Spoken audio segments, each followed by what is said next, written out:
This podcast is brought to you by People's Food Co-op, a community-owned grocery store in downtown La Crosse, Wisconsin and Rochester, Minnesota, that promotes local farmers and producers through an emphasis on fresh, healthy, sustainable food. Anyone can shop. Everyone is welcome. For more information, visit them online at pfc.coop. This podcast is also brought to you by Trempealeau County Tourism. Whether your idea of fun is bicycling, hiking, or canoeing, afterwards head into the heart of one of their welcoming communities to experience historic architecture, independent shops, and locally owned dining establishments. Visit Trempealeau County Tourism online. Artspire is back with a full weekend of art at the Pump House Regional Art Center. Enjoy live music from Cloud Cult, Bill Miller, and B2 Winds, plus a fine art fair, interactive art projects, and visual and performing arts. June 10th through 11th. Learn more at artspire.thepumphouse.org. Freaking out, present and peeking, got me deceiving. So right now, the going pace seems a little bit sad.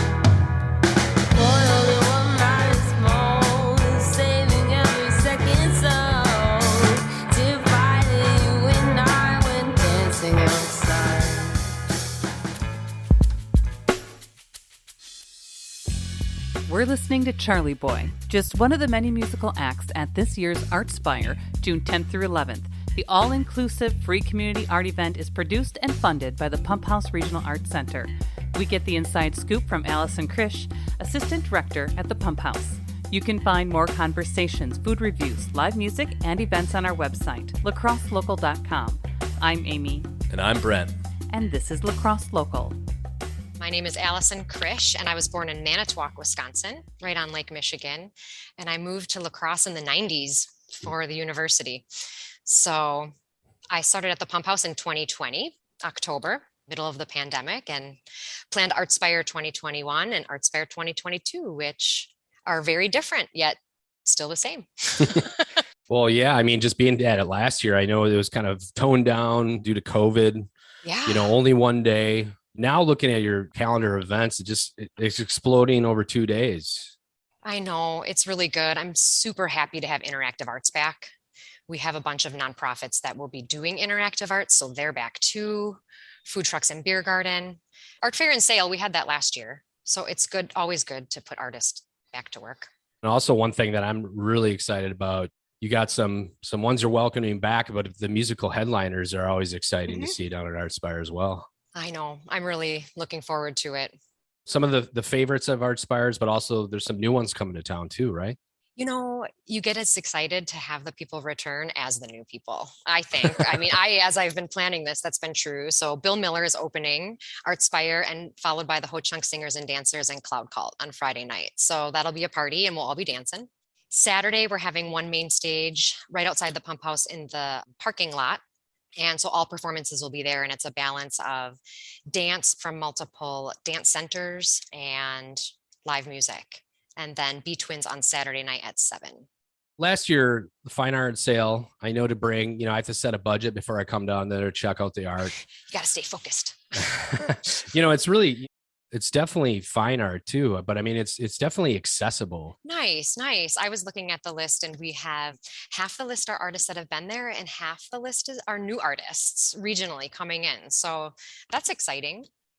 Yeah, I mean, just seeing some of them, we've talked to Ann Solstice, I believe. She actually did a kind of a piece for us and our family where she does these kind of unique pieces where she'll meld two animals, which I find exciting. Right one, just looking at your website right now, she has one with a bear with looks like moth wings on it, but it's almost really realistic. Yes. There's a squirrel with a gold halo.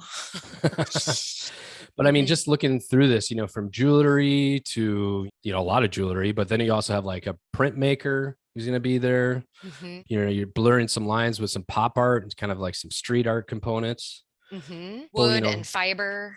Wood and fiber. You have Jason Ray, who's a known photographer in the area. We've chatted with him before. Karen Gens. Didn't Karen Gens win an award last year too? She did. Inspired by La Crosse with 2 other artists. And we are in the final of that, and we'll be announcing winners for that at Artspire. So what that's all about is art hanging at City Hall, and it's a public art competition, and artists, it's a call to artists, and then we announce the winners. All the art is inspired by lacrosse and many different kinds, which is cool. So for the fine art and sale, when does it run? How many people are there? What's going to look like for someone who hasn't been there before? Yes, 45 artists on Saturday from 10 until 5. Like you said, many different types of artists. The artists are actually, this is a cool thing too, Ultra Federal Credit Union, Ultra Artist Awards.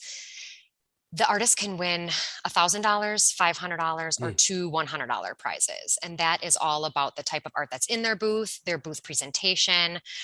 Yeah, so it's nice that they get to sell art, but then they can also win cash money.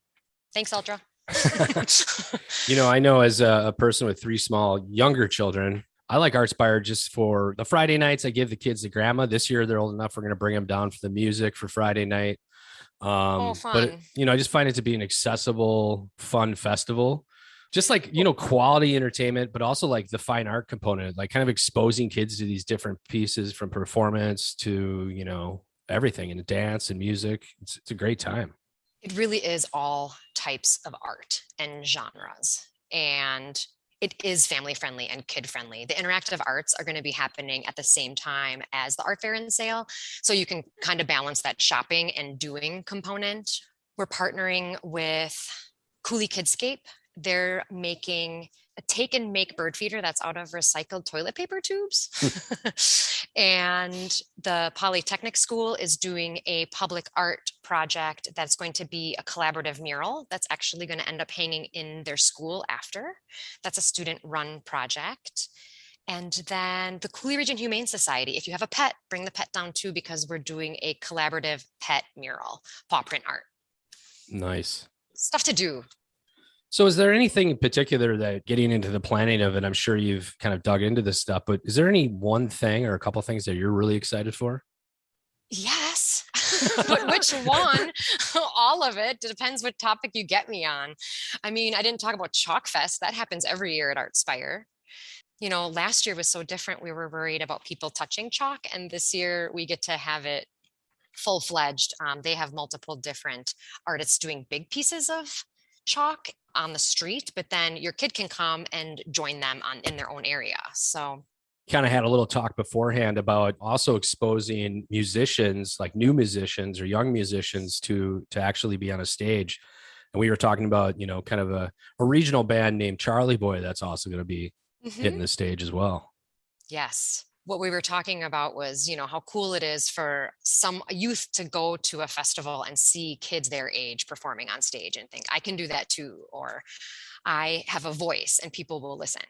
And also checking this out, you got Alex Toast, who does, some guitar work. Yeah. You got Derek from many different bands around the area, One More Onion, Enduring Families Project, Hmong Dancers. Lacrosse Dance Center and INE Dance Company. I mean, we've maxed it out. There's a reason why there was 3-4 stages in past years. We have a lot of great performers in the area, and just to incorporate them all. So people can check it out. So June 10th through the 11th, it's free. Correct. It is free. That's the coolest thing. It's free to come down there. Why wouldn't you? Exactly. And it's going to be good weather this year, right? Yes, it's going to be perfect weather. And no matter what weather it is, we deal. I did Google the weather before I got on with you, and I was like, why? It'll be good. I've put my order in. I think that's what makes it so special. I remember a few of those after the thunderstorm, the music started and it was great. So if people want to find out more, and also, do you need volunteers still as well? Thank you. Yes, we do need volunteers. On our website, you can link to signup.com, and there are many different roles in many different time frames throughout the day. I think right now grounds crew is a big one, and parking. That's a big one too. We have an influx of people, but we do have a parking ramp right next door. And it's free, just like the fest. So people can head over to artspire.thepumphouse.org and find all that info, huh? All of it.